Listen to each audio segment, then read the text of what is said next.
You hear the term the cloud thrown around all the time, right? But what? What is it really? Is it just someone else's computer?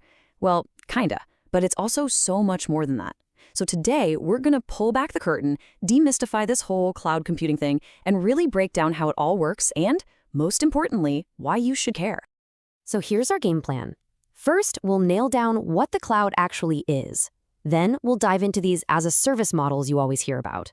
From there, we'll check out how clouds are deployed in the real world, meet the big three players in the game, and wrap it all up by talking about what this means for your career. All right, section 1. Let's tackle the big question. What is the cloud? Time to get past the buzzword and get to the real meaning. Okay, at its heart, the cloud is a really simple but powerful idea. Imagine instead of buying a car with all the costs of maintenance and insurance, you could just pay for a ride whenever you needed one. That's the cloud for computers. Instead of buying and managing your own expensive servers, you're essentially renting computing power, storage, networking, you name it, from a provider over the internet. You only pay for what you actually use. It's a massive shift, and believe me, it has completely changed the game for businesses of all sizes. Okay, now for the fun part. Let's talk about the as-a-service models. This is basically about how much work you want to do versus how much you want the cloud provider to handle for you. And to make this super easy to understand, we're going to use my favorite analogy, pizza. First step, we've got IaaS, which stands for Infrastructure as a Service. Think of this like you're a master chef. The cloud provider gives you a top-of-the-line professional kitchen. You get the oven, the stovetops, the fridge, all the raw infrastructure. But it's on you to buy the ingredients, knead the dough, chop the veggies, and actually bake the pizza. And you can see that split right here. The provider takes care of the really heavy lifting. The physical data centers, the servers, the networking. They also handle the virtualization, which is just the fancy tech that lets them carve up one giant physical server into lots of smaller virtual machines. But everything else? That's on you. The operating system, the security, and of course, your actual application, that's all your responsibility. So what's the bottom line with IaaS? You get the most control, total flexibility. You can build anything you can imagine. But, and this is a big but, with great power comes great responsibility. Right? You're on the hook for a lot, so you better have some serious system admin skills on your team to manage it all. All right, moving up the stack, we have PaaS, or Platform as a Service. Let's go back to our pizza shop. This is like ordering a take-and-bake pizza. The shop gives you the pre-made crust, the sauce, the cheese, all the basics are handled. Your job is just to add your favorite toppings and pop it in the oven. And you can see that shift clearly here. The provider isn't just giving you the kitchen anymore. They're also managing the operating system, the patches, and the whole runtime environment. This is huge because it lets your developers stop worrying about the plumbing and focus entirely on what makes your app special, the code and the data.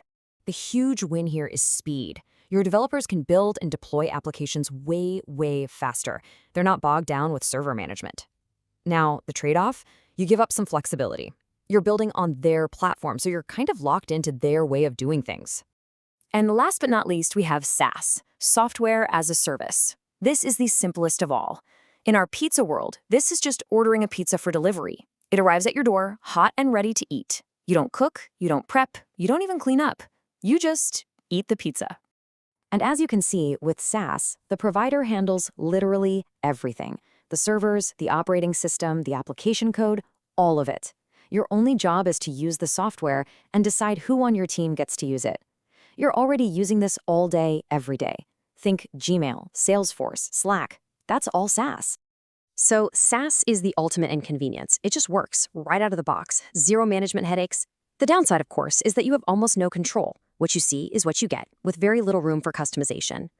All right, so we've got the as-a-service models down. IaaS, PaaS, SaaS. Now let's talk about where these clouds actually live. How are they deployed? Basically, you've got 4 main flavors. First, there's the public cloud. Think of it like a giant apartment building. Providers like AWS or Azure own the building, and you rent a unit. It's super cost-effective, and you can scale up or down easily. Then you've got the private cloud. This is like owning your own house. All the infrastructure is dedicated just to you. It gives you maximum control and security. Next is hybrid cloud, which is exactly what it sounds like, the best of both worlds. You own your private house for your super sensitive data, but you rent an apartment in the public cloud for less critical stuff. And finally, there's multi-cloud. This is where you use services from AWS and Azure and Google, picking the best tool for each specific job. Okay, we've got the concepts down. Now, let's meet the titans of the industry, the big three players who are in a constant battle for the cloud. And when you look at who's winning, the chart tells a pretty clear story. Amazon Web Services, or AWS, is the undisputed king of the hill. They got there first and have a massive lead. But Microsoft Azure is closing the gap, and fast. They're a very strong number two. And then you have Google Cloud Platform, or GCP, rounding out the top three. So let's talk about AWS. They're the OG, the pioneer. They basically invented this market. Because of that, they have the biggest toolbox, period. The sheer number of services they offer is just staggering. They're the mature, reliable, battle-tested choice. That's why everyone from a tiny startup to a massive global enterprise trusts them. Then there's Microsoft Azure. Their superpower? They already live inside almost every big company in the world. If your organization runs on Windows Server, uses Active Directory, and everyone has Microsoft 365, well, moving to Azure is a no-brainer. It's a super smooth, natural fit for the enterprise. And finally, we have Google Cloud Platform, or GCP. Think of them as the specialist, the innovator. They took the incredible technology they built internally to run things like Google Search and offered it to the world. So if you're doing anything with massive data sets, machine learning, AI, or especially Kubernetes, which they invented, GCP is an absolute beast. Okay, this is all great theory, but let's make it real. Why should you care about all this? Let's talk about your career, especially if you're interested in something like DevOps. If you're trying to break into a cloud or DevOps job, here is a solid roadmap. Start by picking one of the big guys, AWS or Azure, and learn the fundamentals.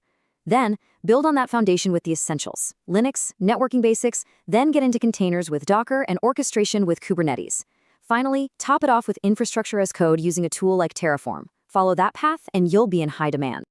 And listen, if you're prepping for a job interview, this is pure gold. Being able to spit out these one-liners shows you get it. IaaS gives you full control, but it's a lot of work. PaaS helps you develop faster. AWS is the industry standard, while GCP is the king of Kubernetes. Nailing these key points makes you sound like you know exactly what you're talking about. Look, the one thing that's certain about the cloud is that it's always changing. New services, new ideas, it's a whirlwind. So I'll leave you with this question to chew on. Now that you know the trade-offs, control versus convenience, speed versus flexibility, which one of these models are you going to bet on for your next big idea?